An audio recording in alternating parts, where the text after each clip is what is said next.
com calor. Então, meus irmãos, boa noite para vocês. Boa noite, vocês estão bem? Olha ali, eu achei que não tinha, mas veio. Mas olha só, hein? O troço é preparado aqui. Abram suas Bíblias em Gênesis, capítulo 31. Deixem aberto aí. Nós vamos falar algumas coisas essa noite. E nós estamos no meio dessa série chamada Siga o Manual. Pode apertar o M para mim aí. Já vai chegar aí. Gênesis 31. Deixa a Bíblia aberta aí. Aí, muito bom. Vai ser um desafio, meus irmãos, com as crianças aqui. Espero que vocês prestem muita atenção. Existe algo poderoso nessa noite para nós, através da palavra de Deus. Eu sei disso, eu creio nisso. O que nós vamos precisar é nos esforçar um pouco para tentar prestar atenção no que eu vou falar aqui. Estamos no meio dessa série chamada Siga o Manual. É o 3º episódio. Semana que vem vai ser o episódio de como encontrar propósito na vida. Mas hoje, o título desse sermão é Como lidar com relacionamentos tóxicos. Então, você pode acompanhar essa série de estudos através do nosso guia de estudos. Está disponível com 5 estudos dessa série que nós estamos falando. É o 3º, então ele tem ele atrás. Depois vocês podem pegar, escondido atrás do ventilador, mais um ventilador. Então você pode pegar depois. Vai ser um prazer você levar para casa, estudar, se aprofundar um pouco mais no que eu tenho falado aqui. Enfim, ano passado, quando eu escrevi o que nós iríamos falar nessa série,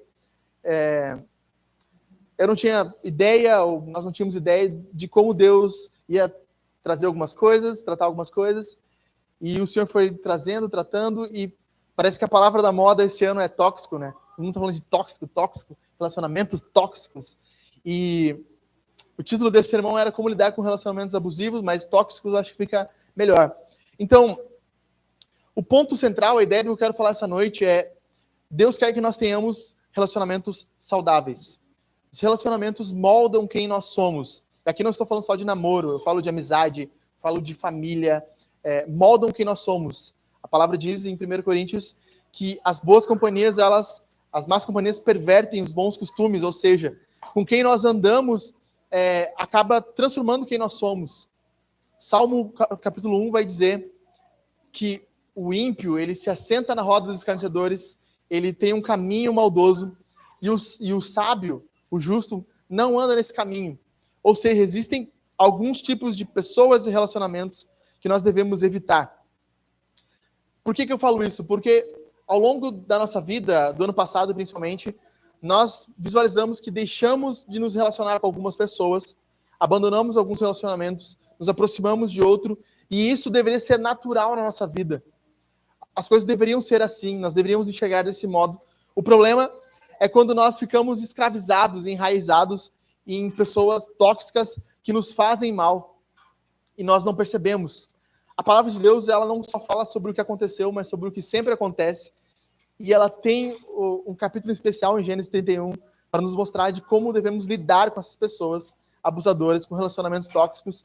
Mas até chegar lá, eu quero falar para vocês um pouco sobre como é a sociedade humana, como é a raça humana como um todo. Então, um dado interessante. Em um ano, eu e você, nós vamos nos relacionar com 1.500 pessoas. É bastante gente, né? 1.500 pessoas. Em média, 1.500 pessoas. Algumas conseguem se relacionar até com 2.500 pessoas. Ou seja, é muita gente que passa pela minha e pela sua vida o ano inteiro. Algumas dessas pessoas, elas vão nos ferir, elas vão nos machucar. Algumas delas vão fazer isso intencionalmente. Algumas vão fazer isso sem intenção. E como nós devemos nos lidar com essas pessoas, lidar com esses relacionamentos, faz total diferença. Eu sei, você sabe, nós gostaríamos de viver num mundo onde os nossos relacionamentos, nossas amizades, nossos familiares não nos machucassem, não nos fizessem mal, não abusassem de nós. Mas nós não vivemos esse mundo. Infelizmente, os nossos relacionamentos são quebrados. E por que os nossos relacionamentos são quebrados? Você deixa aberto em Gênesis 31, eu vou colocar alguns textos aqui na tela para você olhar comigo. Gênesis capítulo 1, 2 e 3 conta sobre a criação do mundo. É um dos textos mais importantes da Bíblia. Como Deus criou todas as coisas e como Deus havia criado a humanidade, o homem e a mulher, representando a humanidade, para que eles vivessem de forma harmônica, perfeita. A Bíblia diz que eles estavam nus e não tinham medo. Essa é a forma de dizer que eles não tinham receio nenhum de se relacionar um com o outro. Ou seja, havia uma perfeição nos relacionamentos. O que acontece em Gênesis 3 é algo gravíssimo na sua e na minha história e na história da humanidade. Em Gênesis 3, nós vemos como o pecado entrou no mundo através da desobediência de Adão e Eva. Algumas pessoas acham que eles comeram a maçã, outras pessoas já acham que é sexo, mas eu tenho convicção que era o kiwi. Não tem. A fruta mais ruim de todas é o kiwi. É uma brincadeira, tá? Para quem não entendeu. Então, eles acabaram caindo em desobediência. O fruto era um sinal de desobediência. E a partir do momento que Adão e Eva compartilham do fruto, algo acontece. Algumas quebras cósmicas acontecem. A primeira dessas quebras que nós vemos é que Deus não encontra mais Adão e Eva no mesmo estado. Se você já leu esse capítulo, se você não leu, leia. Você vai ver que Deus não encontra Adão mais como ele costumava encontrar. Ou seja, a primeira quebra do relacionamento é o relacionamento entre homem e Deus. E eu e você nascemos com esse relacionamento quebrado, separados de Deus. Nós não nascemos mais alinhados com Deus, aliados com Deus, mas quebrados, separados. O pecado quebrou o relacionamento de Adão e Eva e, por consequência, quebrou o meu e o seu relacionamento. O segundo relacionamento quebrado que nós lemos em Gênesis é o relacionamento entre homens e homens, ou entre a humanidade em si. O que acontece? Logo que eles pecam, Deus confronta Adão, e Adão, ele coloca a culpa na mulher dele. Agora, se você é um bom leitor, você vai perceber que final de Gênesis 2, Adão diz, agora eu encontrei ossos dos meus ossos, agora eu encontrei a mulher perfeita, aquela que me completa. Em Gênesis 3 nós temos, o problema é a mulher. Essa mulher que tu colocou aqui, ela acabou com tudo. Ou seja, o que era perfeito no relacionamento deles, agora em Gênesis 3 está quebrado. O primeiro relacionamento quebrado é com Deus, o segundo relacionamento quebrado é um com o outro. Os nossos relacionamentos uns com os outros estão quebrados. A partir desse momento, há uma ofensa mútua, um machucar mútuo. E a nossa vida é repleta de momentos onde nós machucamos pessoas e pessoas nos machucam. E ela é assim do início ao fim. Então, por que os nossos relacionamentos são quebrados? Porque emocionalmente nós estamos fragilizados.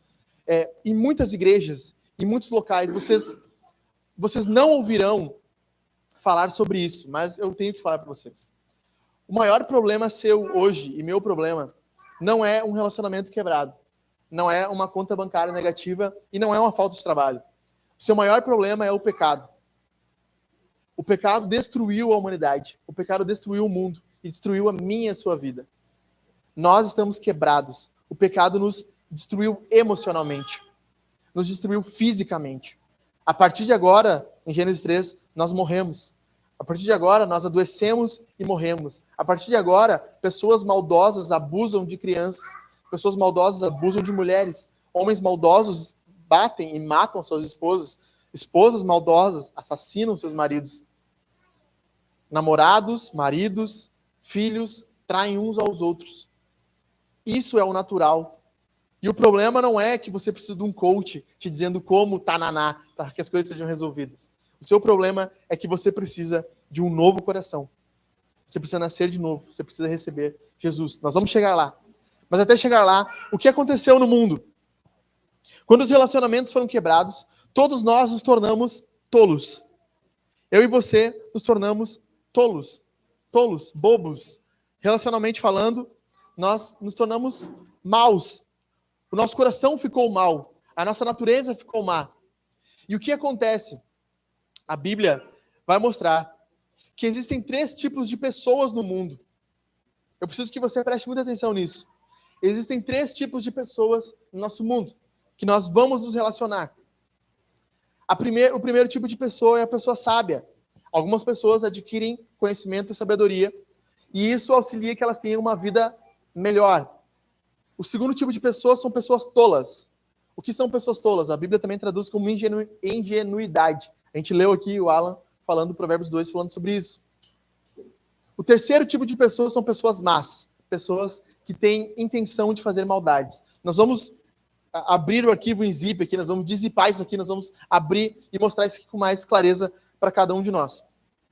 O que a gente vai tentar fazer nessa primeira parte desse sermão é olhar esses 3 tipos de pessoas e tentar nos identificar os nossos relacionamentos. O primeiro passo para nós resolvermos relacionamentos tóxicos é identificação. Precisamos identificar as pessoas.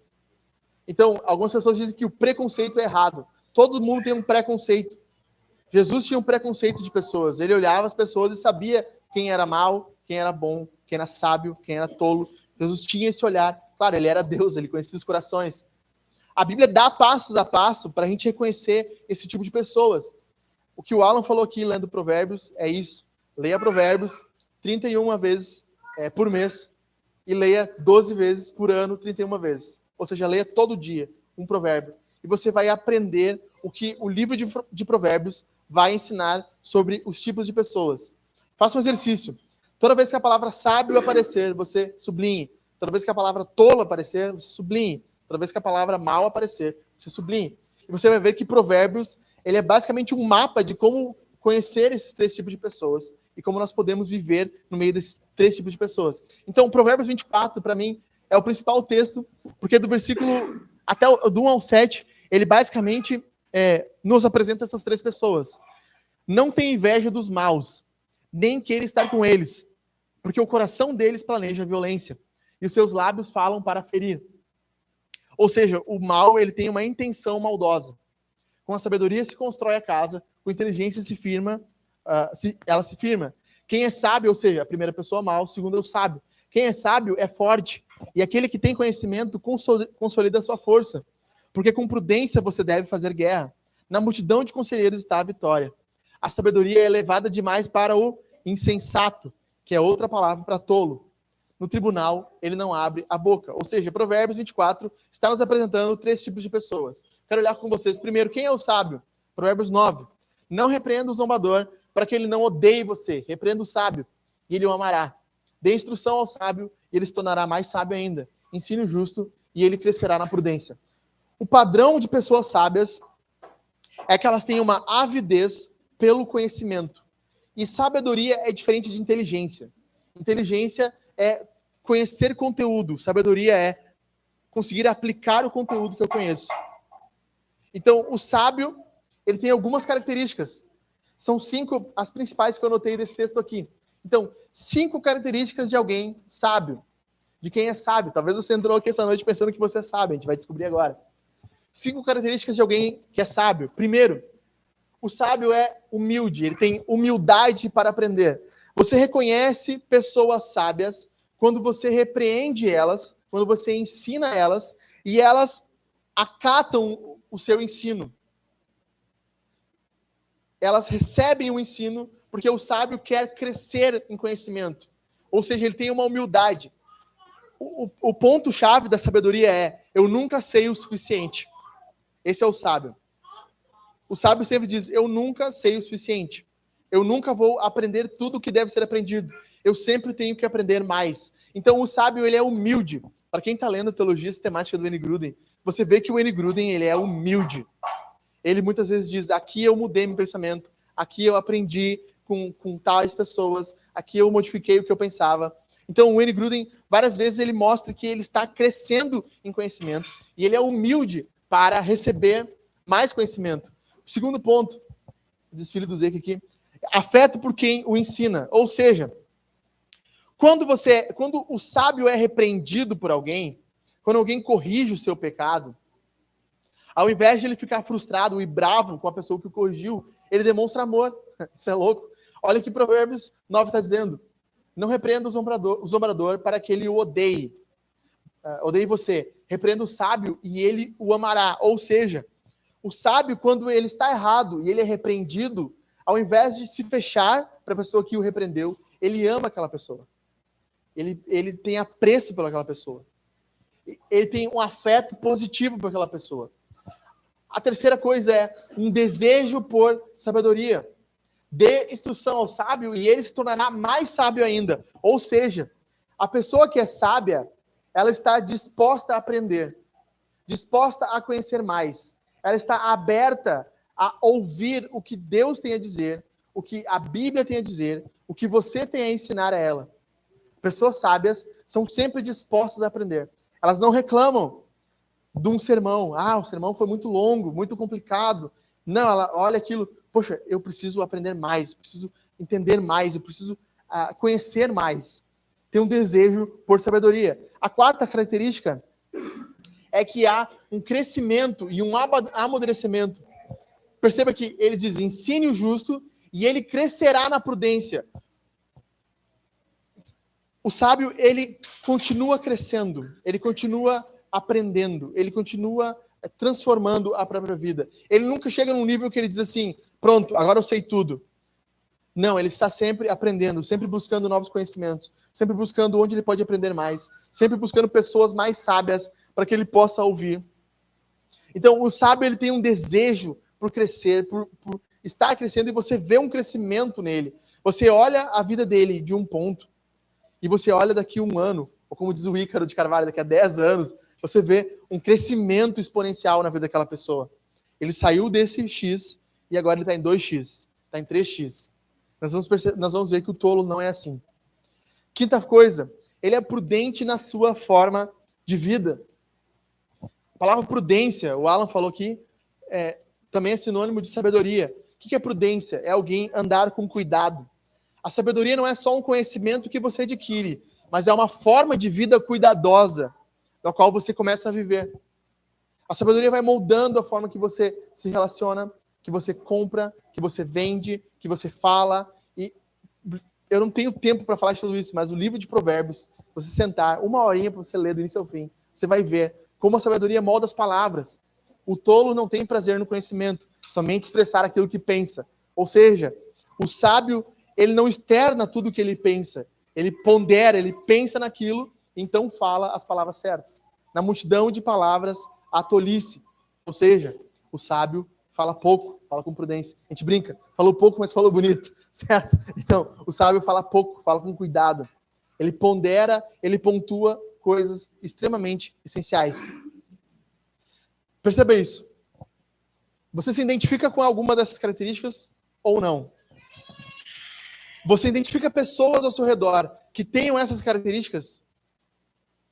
Que demonstram avidez para o ensino, que querem te ensinar, que querem te repreender. Você conhece esse tipo de pessoa? Dica número 1, se aproxime dela. Ande próximo dessas pessoas. Se você se relacionar com pessoas sábias, os seus relacionamentos serão produtivos. Fato. Eles vão crescer. Pessoas sábias têm que ser as pessoas mais próximas de nós. Na multidão de conselhos, há sabedoria. O problema é que hoje nós escutamos conselhos de pessoas tolas, pessoas ingênuas. E por causa disso nós quebramos a cara e machucamos a nossa própria vida. Dito isso, você quer se tornar alguém sábio, você quer ser alguém mais sábio, você precisa buscar sabedoria. Você precisa orar por sabedoria. Tiago, capítulo 1, versículo 5 diz, se alguém tem falta de sabedoria, ore e peça a Deus que dá livremente. Talvez você tenha identificado nessas características e pensou, eu não sou alguém tão sábio quanto eu deveria. O que você deve fazer então? Peça sabedoria. Ore a Deus. Ande com pessoas sábias. Abra sua vida para a repreensão. No nosso mundo, o confronto, a repreensão é uma coisa muito ruim. A gente não quer ser confrontado. A gente não quer ser repreendido. Mas pessoas sábias amam o confronto. A palavra diz que leais são as feridas do sábio. Ou seja, pessoas sábias confrontam e o confronto delas na nossa vida são uma bênção.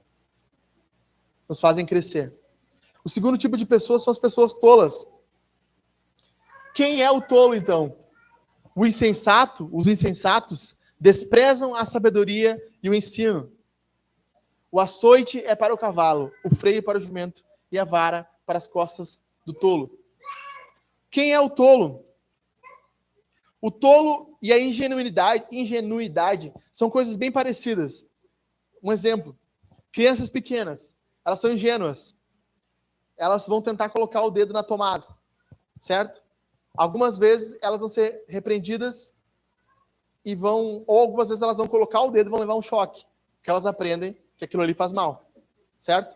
Aquilo ali faz algum mal para ela. Então ela é ingênua, ela não tem noção do perigo. O tolo, ele é, em certo sentido, ingênuo também, porque ele não tem noção das pessoas que estão ao redor dele e não tem noção do perigo que são as pessoas ao redor dele. Mas quando ele compreende o nível de periculosidade das pessoas que estão ao redor, que se relacionam com ele, e ele insiste em se relacionar com elas, aí o nível de tolice dele cresce. Ele parte de uma ingenuidade, de uma inocência, para uma tolice, de fato. Então, há níveis de tolice. Há pessoas que são ingênuas, bobinhas, elas não veem maldade nas coisas, mas há pessoas que elas já sabem que aquilo ali faz mal e, mesmo assim, continuam. Então, eu coloquei aqui 5 características de pessoas tolas. E o tolo é marcado pelo não aqui, tá? Então, primeiro de tudo, os tolos não são humildes. Eles não querem aprender. Eles se acham mais do que outros. Você percebe que alguém é tolo quando a pessoa fala algo para ela e na cabeça dela, no coração dela, ela fala assim: quem essa pessoa pensa que é para me falar isso? Você já pensou isso? Já passou por essa situação? Quem essa pessoa pensa que é para falar isso? O tolo não é humilde. Ele não se coloca numa posição de quem precisa ser ensinado. Ele acha que ele sabe mais. Ele acha que ele conhece mais. Ele acha que ninguém pode ensinar nada para ele. E por isso os tolos, eles não são humildes. Os tolos, eles não são ensináveis. Eles sempre sabem mais, ou eles têm justificativas melhores. Sabe quando você fala algo para uma pessoa e ela diz assim: sim, eu sei, mas é que eu já fiz isso. Ou ela começa a dar inúmeras justificativas. Ela não absorve o que você está falando. Ela quer simplesmente negar o seu ensino com justificativas, com desculpas. Então, você fala para ela assim: olha, ela comenta: pastor, eu não tenho conseguido ter uma boa vida de oração, de leitura. Aí você fala para ela assim: quem sabe então você acorda mais cedo, antes de dormir, faz uma higiene do sono, não fica no celular. Conselhos práticos assim. Daí ela diz assim: não, eu sei disso, mas é que eu preciso mexer no celular à noite e de manhã, se eu não dormir 10 horas, eu fico cansado. Assim, parece que a pessoa está simplesmente dando uma justificativa, né? Mas, na verdade, ela está sendo não ensinável. Ela não quer aprender. Ela sempre tem um contraponto, sempre tem um argumento, sempre tem uma justificativa. A gente brinca que é o Exu contrário. Sempre tem o contrário, sempre tem uma resposta contrária. Você dá o direcionamento, o conselho, a pessoa... Não, mas eu sei disso, mas é que... Não são ensináveis. O tolo não é ensinável. O tolo, em terceiro lugar, ele não é corrigível. Eles nunca estão errados. Eles nunca cometem erros. Quando há um ponto de confronto, ele nunca vai dizer assim: olha, eu errei nisso. Ele sempre vai dizer: mas você fez isso. Ah, mas você deixou a toalha molhada em cima da cama. Ah, mas você deixou a pasta de dente aberta. Aí tu diz: mas por que você está gritando? Por que está falando assim? Por que está discutindo? Porque tu não percebe que eu estou cansado? Porque tu não percebe que eu dormi pouco? Porque tu não percebe que eu tenho trabalhado muito? Sempre tem uma desculpa para não ser corrigido. Sempre aponta um outro erro. E a maioria das pessoas, infelizmente, são religiosas. Nesse sentido, algumas pessoas, elas usam a própria palavra de Deus, ao invés de ser um espelho para olhar para si mesmo e olhar e pensar assim: puxa, realmente, o que ele está falando para mim, o que ela está falando para mim, deveria ser verdade e eu deveria acatar isso, eu estou errado. Ela pega e usa a palavra de Deus, ou usa a religião, como um binóculo. Ela consegue só olhar os outros e não olha sempre, não reflete seu próprio coração. Ela não percebe que a correção de alguém, o apontamento de um erro daquela pessoa, não inibe a outra pessoa do erro, mas pelo contrário, é uma forma de auxiliar ela a corrigir o seu erro. O problema é que a gente está sempre na defensiva, né? Então, quando alguém nos corrige, parece que nós sempre temos que nos defender da correção. E isso é tolice. Quando alguém nos corrige, nós deveríamos ouvir, ponderar e pensar antes de responder. Então, os tolos não são corrigíveis. Em quarto lugar, os tolos, eles não são amigáveis. Eles se voltam contra aqueles que tentam ajudar. Você percebe que Provérbios diz ali, os insensatos desprezam a sabedoria e o ensino. Provérbios 26 vai dizer, repreenda o tolo e ele se voltará contra você. Ou seja, quando você corrige alguém que é tolo, essa pessoa, ela vai se tornar inimiga sua. Ela vai se fechar para você. A gente brinca que quem tem filho sabe o que eu estou falando. Sabe quando a criança faz cocô na fralda, ela fica meio assim, de cantinho, assim, você sabe, né? O Heitor faz isso, o Zé deve fazer assim. Ele fica meio quietinho, né, Gabi, assim, no cantinho dele, assim. Meio, a gente brinca, ele tá meio cocôzinho, assim, sabe? Quietinho. A Elisa, tu vê ela fazendo força, assim, bem quietinho no canto dela. Pessoas que elas não são amigáveis, que elas são tolas, elas são corrigidas, parece que elas se fecham para ti. Elas fecham a cara, fecham o coração, elas não querem mais ser ensinadas, elas não querem mais estar próximo de ti, porque tu corrigiu elas. 5. Eles não são altruístas. Vivem sempre pelo que é melhor para si. Ou seja, o tolo busca o que é melhor para ele mesmo. Busca sempre o caminho mais fácil. Se o caminho mais difícil é conviver com alguém que está te corrigindo, o que ele faz? Eu quero sair desse local, sair dessa igreja, porque o fulano falou algo para mim e me magoou. O ponto não é se você está magoado, o ponto é se você está errado. Esse é o ponto. Não é se você ficou triste ou chateado, mas se você está errado. Se você precisa mudar, se arrepender. Então, pessoas tolas, elas devem ser identificadas, principalmente na forma que elas agem.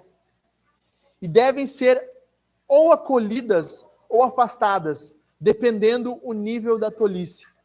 Tá bom? Dependendo do nível da tolice. O nosso relacionamento com pessoas sábias é de proximidade. O relacionamento com pessoas tolas é de atenção. Pessoas que agem dessa forma, nós devemos cuidar como nós nos relacionamos com ela.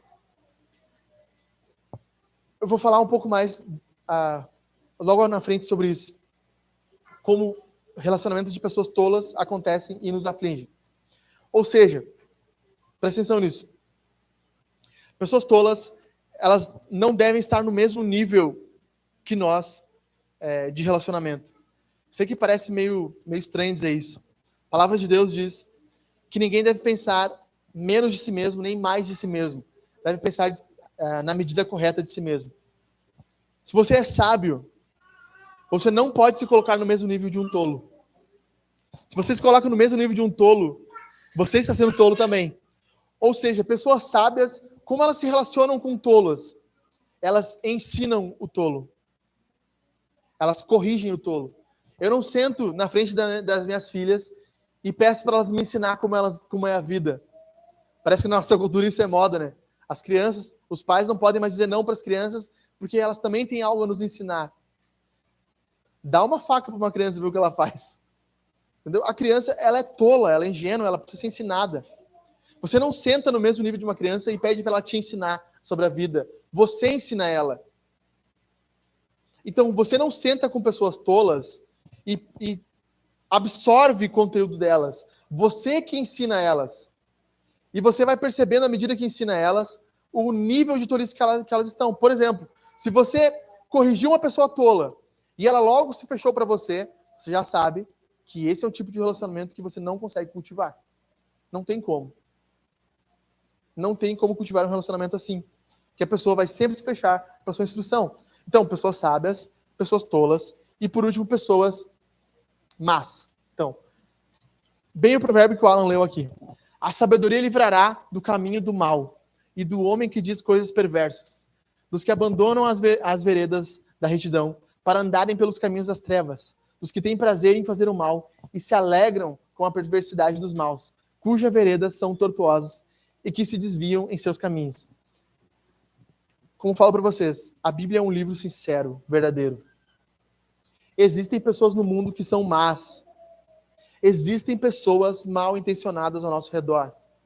Existem pessoas que querem nos machucar, que querem nos fazer cair, que querem nos levar para a destruição intencionalmente. Existem pessoas assim, e não olhar o mundo dessa forma é tolice, é viver de forma tola.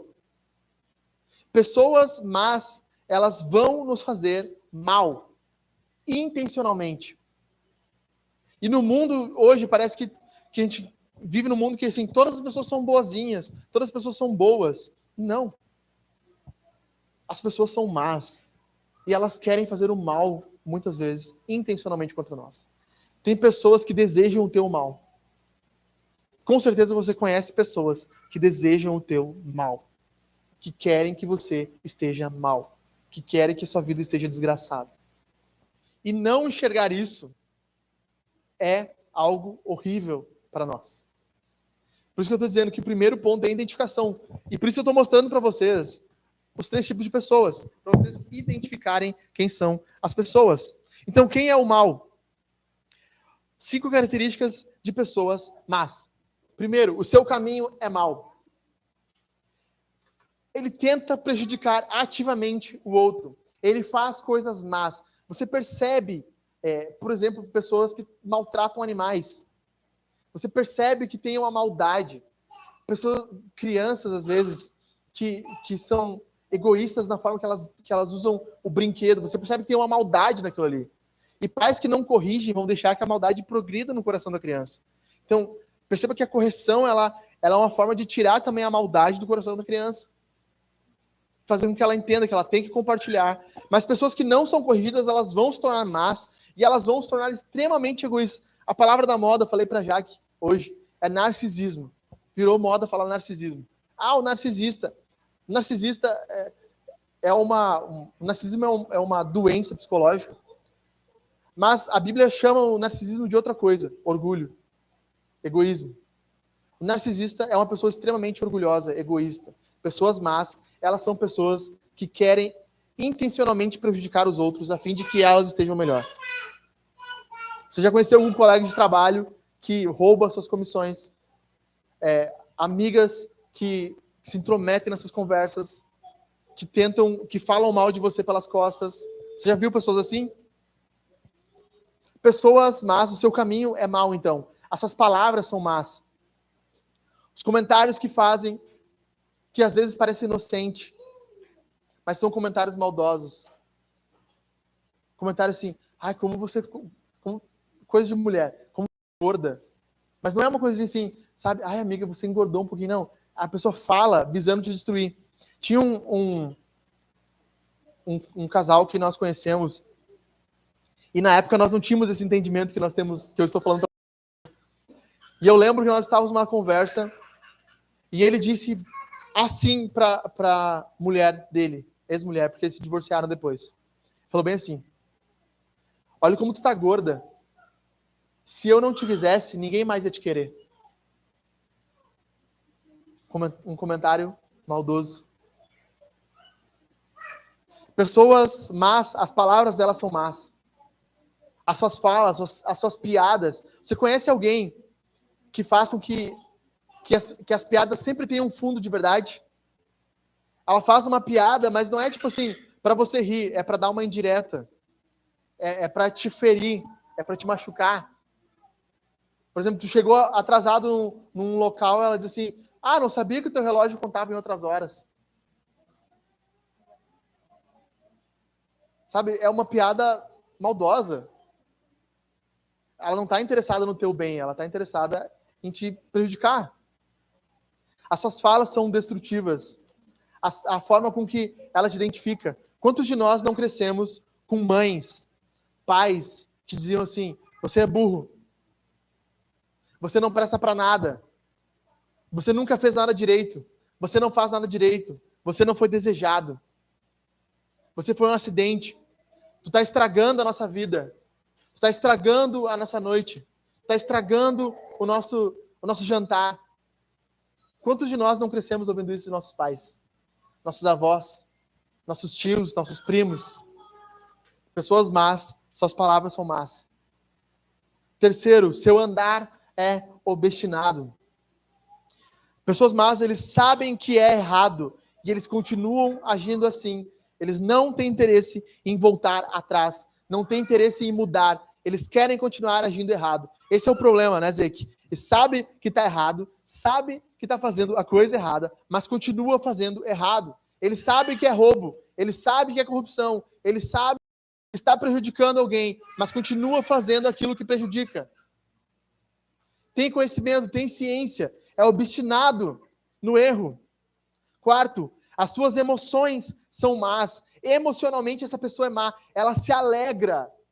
Não sei se vocês viram aqui no provérbio, dizendo que tem prazer em fazer o mal. Tem prazer, tem alegria. Tem pessoas no nosso mundo que eles têm prazer em fazer o mal. Tem pedófilos que têm prazer de ver crianças sendo violentadas. Tem pessoas que têm prazer nisso, prazer em mentir, prazer em ganhar, destruindo outras pessoas. Maridos que têm prazer em humilhar a sua esposa e fazer com que ela se sinta humilhada. Esposa que tem prazer em fazer o seu marido se sentir inferior. Pessoas más. Quinto lugar, a sua espiritualidade é má. Ele vive de forma ímpia. O que é viver de forma ímpia? Não piedosa. Não coloca Deus em primeiro lugar. Deus não está no coração daquela pessoa. Salmos 14 diz, o ímpio diz no seu coração, não a Deus. A expressão não a Deus não significa que não existe um Deus, como se fosse um ateísmo. A expressão não a Deus é, não há quem julgue, não há quem corrija, não há consequência nenhuma. Pessoas más vivem como se não houvesse consequência nenhuma para aquilo que elas fazem. Pega um assassino em série, um serial killer. Olha aquele filme, Precisamos Falar sobre Kevin. Não sei se já viu esse filme. Mas quando ele mata as pessoas na escola com arco e flecha, ele sai rindo. E quando pergunto por que tu fez isso, porque eu queria. Porque eu achei bom. Pessoas assim, elas acham que não tem consequência. E elas vivem como se Deus não existisse. Como nós devemos viver com pessoas más? Como nós devemos nos relacionar com pessoas más quando elas são identificadas? Como vocês acham? Total separação. Você e eu não devemos nos relacionar com pessoas más. Pessoas más não podem chegar próximo dos seus filhos, não podem chegar próximo da sua família, não devem andar junto com você de forma nenhuma. Pessoas más devem ser bloqueadas das suas redes sociais. Olha, se a sua rede social não tem nenhuma pessoa bloqueada, tem algo estranho aí. Eu sei, eu perdi as contas de quantas pessoas eu tenho bloqueado na minha rede social. Pessoas más não devem ter acesso a você, nem social, nem particularmente. O único acesso que elas podem ter a você é vir com um mediador. Por exemplo, com a polícia, com um advogado, com uma mediação de uma outra pessoa. É o único acesso que pessoas más podem ter a você. O problema é que nós damos acesso a pessoas más, e aí nós nos ferramos literalmente, nós destruímos a nossa família. Eu queria... As crianças estão aqui, eu sei que é ruim falar isso, mas muitas crianças são abusadas por primos, por tios, que continuam indo todo o Natal na nossa casa. E nós não fazemos nada. Estou falando aqui de um abuso sexual. Mas o abuso pode ser também psicológico. E nós continuamos dando acesso a elas. E depois nós nos perguntamos, por que a criança com 14, 15 anos tenta se matar? Por que as pessoas estão afundadas em depressão? Por que a sociedade está como está? Porque nós damos acesso a pessoas más, às nossas casas, à nossa vida, e nós destruímos os nossos lares, silenciosamente. Quando nós deveríamos A Bíblia nos orienta a nos apartar dessas pessoas. Então, eu não sei se eu botei aqui. Deixa eu ver se eu botei aqui. Não, deixa aqui. Então, 4 tipos de relacionamentos que eu quero mostrar para vocês. Primeiro, relacionamento parasital. O que é um relacionamento parasital? É quando um tolo encontra um outro tolo e ele começa a sugar a vida daquela pessoa. Parasitas, eles sugam tudo que você tem. Pessoas que se relacionam com você somente pelo que você pode dar a elas. Para quem sabe o que é um parasita, né? Ele vai habitar no hospedeiro até que o hospedeiro não tenha mais o que dar. Então ele vai encontrar um outro hospedeiro. Existem pessoas que têm acesso na minha e na sua vida, que eles só têm acesso enquanto eles podem sugar algo de você. E quando eles não puderem mais sugar, eles vão te abandonar. São relacionamentos parasitas. Eles vão se aproveitar do seu carro, da sua casa, da sua piscina. Procura um relacionamento sincero, amigos sinceros com piscina no verão, certo? Então, relacionamentos parasitais. Que enquanto o namoradinho puder ter relações sexuais ilícitas com a namoradinha, é bom. Quando ela fechar as pernas e exigir uma mudança de mente, ele vai abandonar ela. Vai procurar uma outra menina que abra as pernas para ele. Relacionamentos parasitais. O segundo tipo de relacionamento é um relacionamento opressor. Uma pessoa má domina sobre você. Domina sobre as suas emoções, sobre o seu sentimento. Ela detém na sua mão. Ela sabe como te manipular. Ela sabe como fazer você sentir que você precisa dela. Eu falei para vocês, hoje eu olho e penso assim, eu não tinha esse entendimento na época, mas a forma com que aquele rapaz tratava aquela mulher fazia com que ela se sentisse dependente daquilo. Dependente emocionalmente dele. De forma que ela não conseguiria viver sem aquela pessoa. E a mentira que o diabo queria que ela acreditasse é que a vida dela dependia daquela pessoa, emocionalmente. E a mentira que aquela pessoa má contava para ela que ninguém ia querer ela porque ela era gorda. Ninguém ia querer ela porque ela estava acabada. Pessoas más, elas oprimem, dominam sobre você. Elas não usam a autoridade com o fim de fazer você crescer, fazer você amadurecer. Elas usam a autoridade com o fim de dominar sobre você. Nós conhecemos aqui na nossa igreja, lidamos com um casal em que o rapaz abusava da mulher. Nós confrontamos ele quando nós percebemos isso. Poucas coisas são tão agoniantes quanto um áudio de 30 minutos que ele mesmo gravou, oprimindo ela. Ele mesmo gravou. E ele perguntando para ela, o que tu quer que eu faça então? E ela, eu só quero que tu me mate. Como alguém chega num nível desse? Relacionamentos opressores. E nós vamos permitindo que essas pessoas entrem na nossa vida. Relacionamento, em terceiro lugar, oportuno. É parecido com o parasital, mas o oportuno, ele não te suga tudo, ele aproveita só. Ele aproveita do que você tem, do que você pode dar, do seu dinheiro, da sua casa, dos seus bens. Enquanto tiver bom essa troca, e talvez você mesmo viva assim, com troca com outras pessoas, está tudo bem. O quarto tipo de relacionamento, relacionamentos saudáveis / relacionamentos sábios. Dá para dizer assim. Como é que o sábio se relaciona? Ele identifica as pessoas. Esse é tolo, esse é mau, esse eu instruo, e se ele não ouvir, eu preciso me afastar. Se ele ouvir, eu tenho um relacionamento de instrução com ele. Esse é sábio, eu posso abrir meu coração, posso abrir minha casa, abrir minha vida, ele quer o meu crescimento espiritual. Esse é mau, ele quer fazer mal para mim, para os meus filhos, para minha família, e eu devo me afastar dele. Parece duro dizer isso nos nossos dias, né? No nosso dia, nós devemos aceitar tudo. A gente fala sobre aceitação, todos são bem-vindos, são aceites, e é a moda dos nossos dias falar isso. Mas, se nós queremos ter relacionamentos saudáveis, nem todos são bem-vindos. Nem todos serão aceitos. Não é assim que funciona. Você está aberto em Gênesis 31? Eu fiz a introdução agora, imagina. Gênesis 31, eu estou acabando aqui esse sermão com vocês. Eu quero mostrar para vocês, na prática, como nós lidamos então com relacionamentos abusivos. 3 passos para lidar com relacionamentos tóxicos. Eu falei muito aqui sobre identificação, certo? Deixa eu tomar uma aguinha aqui, eu quero ler com vocês do versículo 1 ao 5, então. Tá? Nós vamos ler a história de Jacó e Labão. Essa garrafinha da Cristal aqui é a mais chinelona, né? Parece uma sacolinha isso aqui. Cara. Tudo bem. Melhor tomar na mão. Assim. Então, Gênesis 31, a Bíblia, meus irmãos, é nosso manual. Ela tem muito a nos ensinar. O nome dessa série é Siga o Manual. Você quer se aprofundar mais nesse sermão, tem um estudo específico no nosso livro. É de graça, você pode pegar. Só levar para casa e ler depois.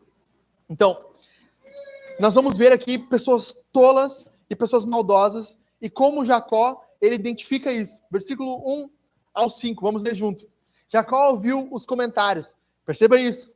Havia comentários dos filhos de Labão que diziam: Jacó se apossou de tudo que era nosso, de nosso pai. Ele juntou toda essa riqueza a partir do que era do nosso pai. O que estava acontecendo? Labão estava falando para os seus filhos, falando mal de Jacó, que é seu genro. Falando mal do seu genro para os seus filhos. É aquele Jacó lá mesmo, é um trapaceiro, está roubando tudo das minhas terras, roubando tudo das minhas ovelhas. O que está acontecendo aqui? Jacó tem conhecimento de que Labão está agindo de forma maldosa. Versículo 2. Jacó, por sua vez, reparou que o rosto de Labão não lhe era favorável como anteriormente. E o Senhor disse a Jacó: volte para sua terra, a terra de seus pais, e para sua parentela, e eu estarei com você. Então Jacó mandou vir Raquel e Lia ao campo, para junto do seu rebanho, e lhes disse: vejo que o rosto do pai de vocês não me é favorável como anteriormente, porém o Deus do meu pai tem estado comigo. O que aconteceu aqui? Jacó identificou, Jacó viu, percebeu, Labão está agindo de forma maldosa, os filhos de Labão estão replicando o que ele está fazendo, não tem mais espaço para mim aqui. Eu coloquei aqui em cores para que você entenda. Primeiro, amarelo, atenção, identifique. Segundo, delimite. Primeiro passo, identifique. Identifique o que a pessoa está fazendo. Como você identifica? Fique atento a comentários maldosos a seu respeito, ou a respeito da sua esposa, ou a respeito do seu marido, a respeito dos seus filhos. Sabe aquela sogra que sempre tem um comentário maldoso a respeito do seu genro, da sua nora? Fique atento a esses comentários. Fique atento à forma que trata os seus filhos. Fique atento a fofocas, intrigas, que são geradas para destruir você emocionalmente.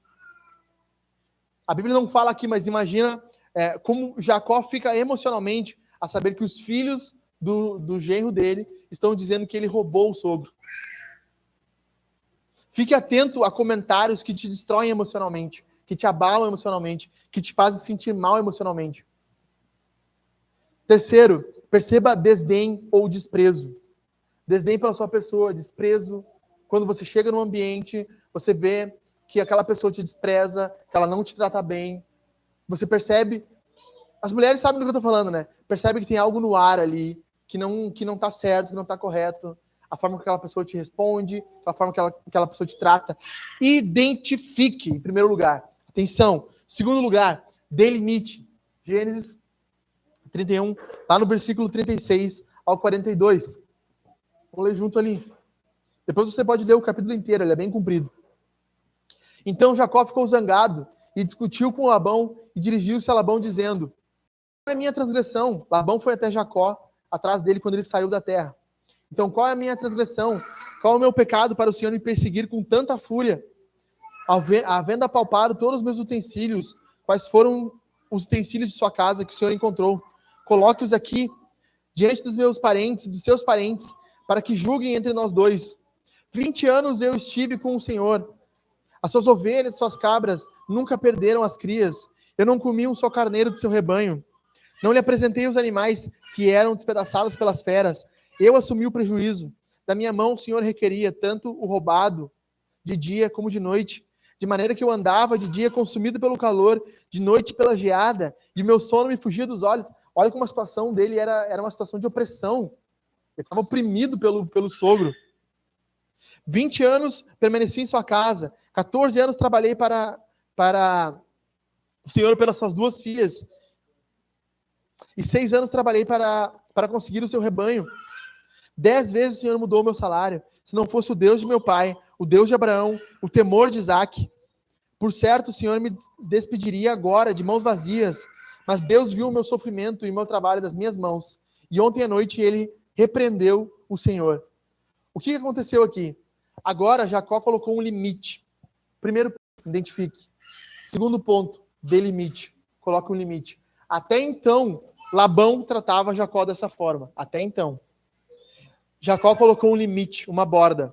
Você agia assim comigo até agora. Você não agirá mais. Como nós colocamos limites com pessoas em relacionamentos tóxicos, nós pontuamos claramente o que ela fez. Nós falamos exatamente os seus pecados.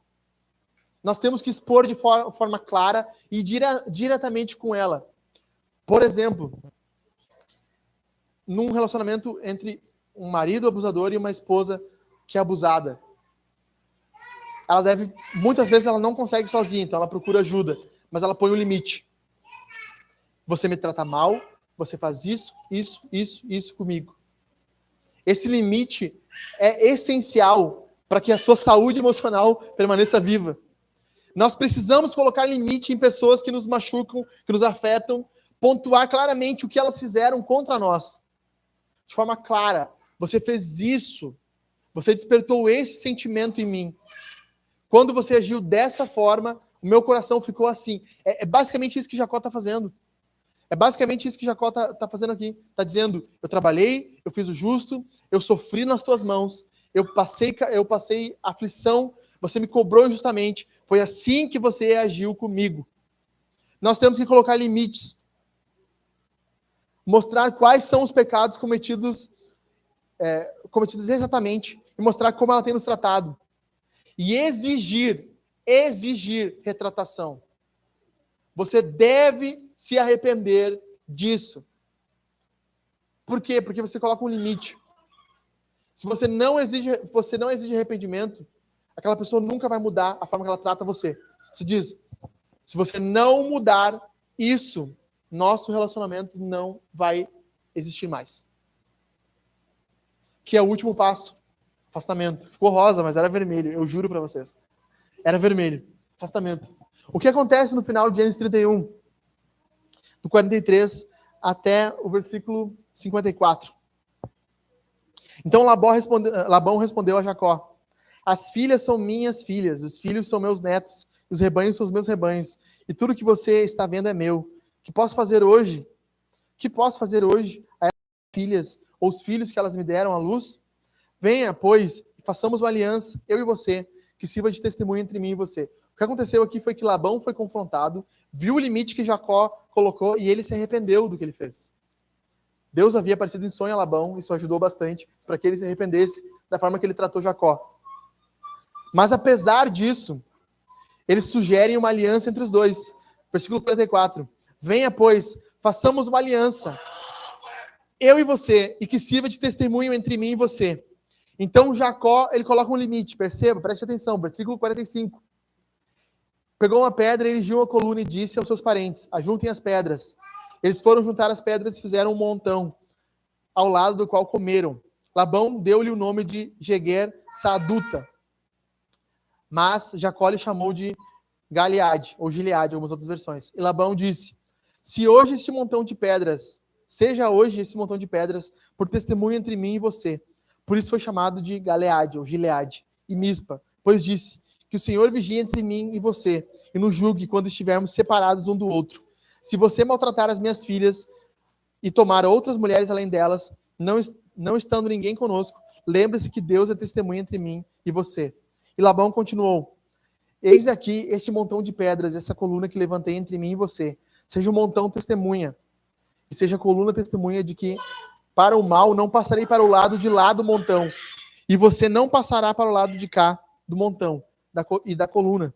O Deus de Abraão e o Deus de Naor, o Deus do pai deles, julga entre nós.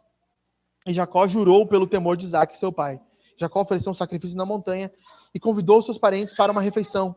Eles comeram e passaram a noite na montanha. Na manhã seguinte, Labão se levantou de madrugada, beijou seus netos e suas filhas e o abençoou, e partindo voltou para casa. O que aconteceu aqui no final de Gênesis 31? Houve um afastamento. Não era possível mais que vivessem as famílias juntos, sem que se machucassem, sem que o relacionamento se tornasse tóxico. O que isso ensina para nós aqui? Que algumas vezes a melhor coisa que nós podemos fazer é sair, é cortar relacionamentos, é cortar vínculos. Talvez seja uma mãe maldosa. Na nossa cultura, mas mãe é mãe. Aí você vai deixar os seus netos, seus filhos, sendo abusados por uma mãe que já te abusou. Você vai deixar os seus netos, seus filhos, tendo um relacionamento com pessoas que já fizeram mal para você. É justo isso? Não é justo com as crianças. Não é justo com a sua família. Algumas vezes, a melhor coisa que nós fazemos com relacionamentos tóxicos é cortar. É afastar. É dizer assim, o limite eu identifiquei, eu coloquei o limite, e a partir desse momento eu não quero mais viver com você. E aí nesse ponto, pessoas maldosas, como eu já falei, nesse ponto nós bloqueamos, nos afastamos. E às vezes pode ser até, dependendo do nível de ofensa, pode ser um afastamento momentâneo. Olha, eu quero ficar um tempo distante de você.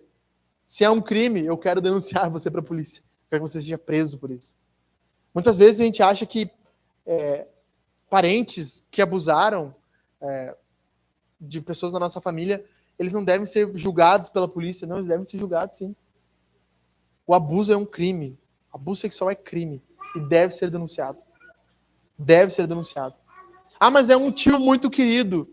O tio muito querido vai continuar passando a mão nas partes íntimas das crianças, se você não denunciar. Mas é o meu pai que sempre faz comentário assim. O seu pai vai continuar fazendo um comentário assim, se você não colocar limite.